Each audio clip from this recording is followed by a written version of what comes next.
outstanding game. Their lineup was as advertised. Very difficult to navigate was the word out on the street for good reason. And they got a lot of fight to them, too. I know they've got a lot of elimination wins and comeback wins. So it was going to take an extra special effort out of our whole team, to be honest with you. This is the second week in a row we've got to a guy that many people don't get to.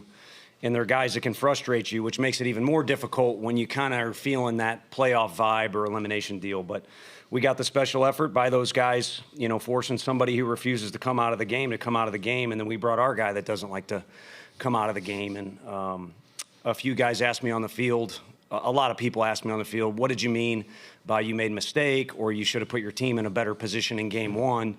And that was me just speaking out loud to you guys and being honest. I don't feel good about the guy to the left of me not being in a game that we have a chance to win. So maybe we can go to him in the ninth inning when we've cut it to 5-3, but then he can't go for as long as he did, or maybe doesn't even have an opportunity to come in that earlier in the game. So that's kind of what I was referring to. It's an interesting deal how the season has worked out, having a starter go to the bullpen for a reset and then lighting the world on fire out of the bullpen. So it's kind of the way we rolled with it, but the second time he's gone, you know, up towards 100 pitches in the playoffs. And, you know, Doe will bounce back and be one of the best pitchers to come out of this thing. And there's a lot of other best pitchers, but I'm prejudiced. It might be the best guy in the whole thing. And trust me, I know the guy we faced the other night, how good he is. But that's why it was nice to be in our dugout today, I guess, in conclusion.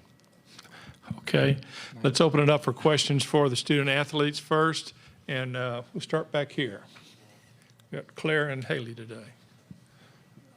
Matt Tallery from World Baseball Network. Chase, how did it feel to just maintain your composure with your mechanics on the mound, finishing off with 6 innings, 73 pitches, 20 batters faced, no walks, striking out 9 batters, let alone containing the run tempo with not having the Stanford offense get into scoring position the rest of the way?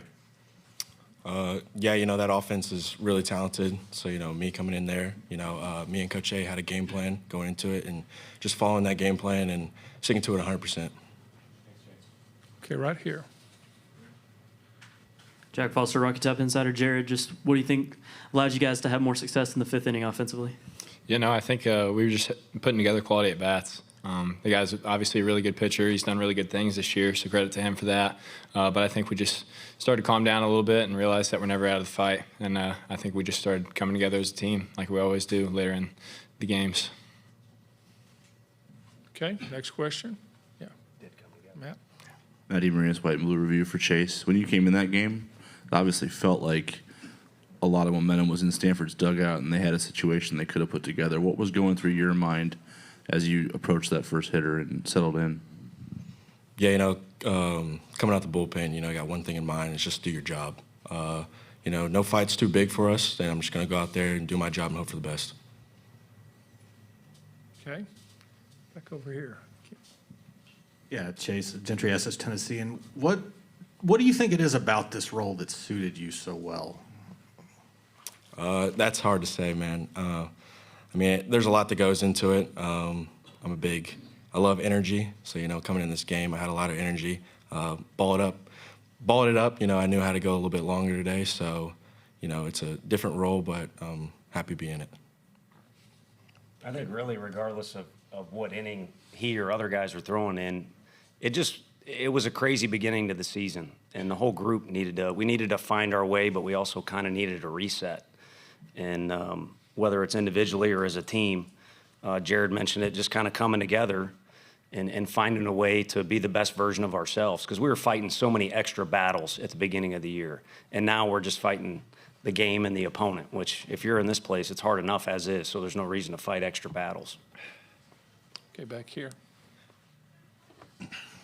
Jared, I know he's sitting right next to you, but if you could put your thoughts on Chase's outing into words. I mean, I said it last year whenever we were playing at Ole Miss. We're really lucky to have this guy on our team. Super special guy, really hard worker, even better guy off the field. So it's just extremely special to have a guy like this in our program, and he does really good things for us. And it just shows you today that if you put your mind to something, you can do whatever you want to do. So credit to him for a great outing. Okay, right here up front. Yeah, of course. Wes Rucker, 24/7. For Jared, with that wind at times, it looked like it might have taken 2 swings to get the ball out of the yard today. I saw that early on with the sac flies and everything.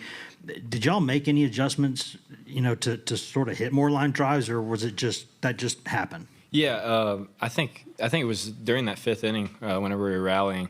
You were hearing V scream from the dugout, hands out on top, and whenever he says that, it's usually just trying to get hands out on top, obviously, and just hit line drives. So, yeah, because we knew that if we hit the ball in the air, it wasn't going to really do anything. There's probably 1 or 2 guys on our team that could get it out of there today.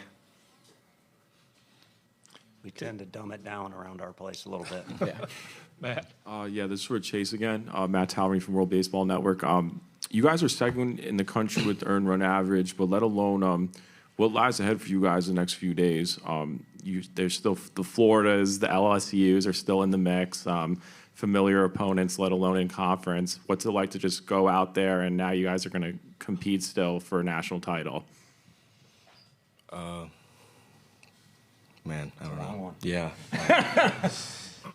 I think I don't mean to speak for him. Actually, we used to tease him freshman year. He needed practice, but Danny said he's killing it out there compared to his high school interviews. So we're all about improvement in all areas. But no, I think now is an opportunity just to play. Like yesterday's off day was a little frustrating because we lost. We wanted to bounce back and play again. Well, be careful what you ask for because now it's like Little League. You get your uni muddy or, you just keep playing. And unfortunately, we have the arms to keep going. We've kind of shortchanged some of those guys by taking them out of games early, but it might benefit us in the long run. And, I'm glad you mentioned that number because I tried to spit it out the other night. I don't know where we stack up with ERA, and that doesn't tell the whole story, like that we're necessarily better than whoever's third in ERA, but it's kudos to Coach Anderson, who I lean on a lot because we've had, again, a quirky start to our year. A lot of guys have not had career years or anything like that, and yet as a group, if you combine it all together, it's a pretty impressive number. Good answer, Chase. Yeah. Thank you. Teamwork. We have a Zoom question. Please give us your name, your affiliation, and which player you're addressing the question. Yeah, hi, this is Ben Parker from CardinalSportsReport.com. I cover the Stanford Cardinal for the Rivals Network. This question is for Chase. Just want to get your thoughts on the challenge of facing a really potent Stanford lineup for the first time. Just what's the challenge of facing a tough lineup like that the first time? And then, of course, also the first time they had seen you before. So just do you feel that maybe that first-time matchup worked to your advantage at all in this one? Yeah, definitely. I don't know if they have a pitcher, in their conference. It's kind of like me. They were putting really good swings on my fastball and slider too. So I used all my pitches today, to get ahead in the count and do the job. So. Okay, this will be our last question for the players. Jack Foster, Rocket Tap Insider. Jared, you guys have had a lot of comeback wins, especially in the postseason. What can you say about the perseverance and fight in this team improving over the course of the season? Yeah, it's super special. And like I said earlier, we just know we're never out of the fight. We got a really special group of guys that have been through a lot this year. And we kind of huddled together before the game and told each other, let's not let today be our last day. And I think everybody kind of just took that and ran with it. Just coming together at the right time. And it's super special what we've done. Men, thank you. We'll see you tomorrow. You're super special, Jared. Chase, if you want to stay and answer for him now. You want to? Yeah.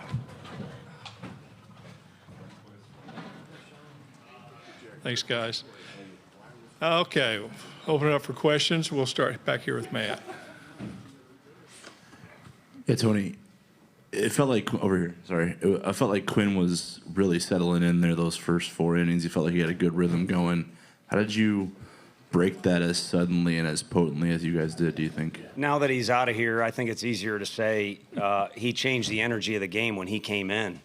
And it was frustrating for everybody because we got a chance to score in the first inning and don't do it. We got the right guys up at the plate. We don't do it. And then Doe is cruising or, gets 2 quick outs, I should say, and has a chance to get us right back in the dugout. And let's keep this thing going because we felt like we had a good mindset and game plan for Matthews. I think the guys were excited about the challenge because last week during our whatever you want to call our schedule was in Hattiesburg, we had to sit there and wait for the Texas-Stanford game to finish so that we knew what time we played the next day, which was the biggest game of the year. So the guys were excited about the challenge, and I think we had a good game plan. So the offensive approach was there, but it was just kind of a kick in the gut to all of a sudden think we're going to be ahead in the first. Now we're down in the first. And that was a theme early in the year. We expected to do great things right out of the chute, and when it didn't go well, the guys got deflated. And somewhere along the year, we learned to respond the right way. When it gets tough, you got to get a little tougher, or whatever cliche you want to throw at it. So I think we grew up as a team and handled situations better like that in the middle of the game when you're down 4-0. I think this is the third time we've come back from 4-0. But then also, to be honest with you, since he started to come in the games, instead of starting, he's completely changed the vibe. When he's out there, the guys get energy from it. Okay, over here. Yeah, Tony, what does it say about Chase, given how the season has gone, and yet he's responded the way he has? And have you been around too many relievers that can change a game the way he keeps doing for you guys? Yeah, he's a pro. And normally when you get a freshman, they're kind of out of sorts. They don't have routines. And I kept saying it last year because he did great things last year, and so had to answer a lot of questions about him. We didn't know we were getting what we got his freshman year, and it's more of a compliment to him than anything. We knew we were getting a great arm, great stuff. We were fortunate enough he decided to go to college instead of sign, but we didn't know he was going to be that mature. I mean, he thinks he's like an infielder or an outfielder. He's not that good, but his PFP was really good. His routines were already polished. He's a pro, and so I think when he's been asked to handle different situations, he's TBA last year in the Super Regional, but then we start him and he goes 7 innings and is incredible then. It all kind of falls under that umbrella of pro. And then, the Vanderbilt series is one that local media talks about. He changed the vibe in the stands with the media, with our fans not at the game, with our dugout, with our team, that particular instance. But the rest, to be honest with you, I just file under the category of he's one of the best pitchers on the planet, amateur status, and he's just getting us outs. Because, again, we got a starter. And it'll be interesting. If we can keep playing ball, it'll be interesting when his next lump of innings comes. Does it come at the beginning of the game or the middle or at the end? Okay. Jack. Alex Day, College Baseball Central. Coach, can you talk a little bit about what it means for you to get your first win here in Omaha and the program's first win in Omaha since 2001? Yeah, I mean, anytime there's a bridge to the history, it's a big deal for us. We invested a lot of time in kind of researching Coach Delmonico's time on Rocky Top and the 2005 team, but also Burke's team, and then Todd Helton's group. They've helped us a bunch. So anything kind of excites us that serves as a bridge between us and the success in the past. I mean, Tennessee in general is a place, Pat Summit, you name it, a very proud tradition. And then for today, to be honest with you, our little theme we've had all year long because of tough times is just keep pushing forward. So this is one more day we get to keep pushing forward, and then a win is nice, but you need more than one win at this place to get too excited about wins. It's more about this group getting to be together another day or two, and hopefully even more than that. But I don't know if they agree with me in August and September, like, yeah, let's do whatever we got to do to hang out a little bit more. But the team has come together, and I speak for them that we'll take another hour together if we can. Okay, Mike, well, this will be our last question for this session. Happy birthday, Mike. Thanks, Bill. Coach, Did you get him anything? I got a question. Okay, there you go. Coach Mike Patterson, Omaha World Herald. Going against Quinn Matthews today, a guy who had thrown 156 pitches at the previous start. Did that change your strategy at all, or did you have a specific strategy to attack him? Yeah, we did as a group, and you kind of got two choices. You could say, man, why are we the team that inherits the number one strikeout pitcher in the country and the number two strikeout pitcher in the country in our back-to-back games? Or you can have the Brian Cain mindset of we get to face this guy and this guy.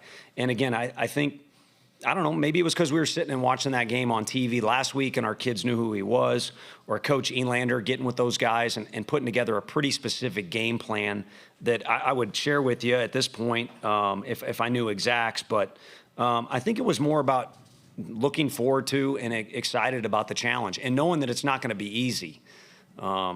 This is a wild place. You're dying to get here as a ball player from the time you're a little tyke. But again, like I said earlier, you better be careful what you ask for. When you get here, it is not going to be easy at any point of the whole deal. Tony, thank you. We'll see you tomorrow. Thank you.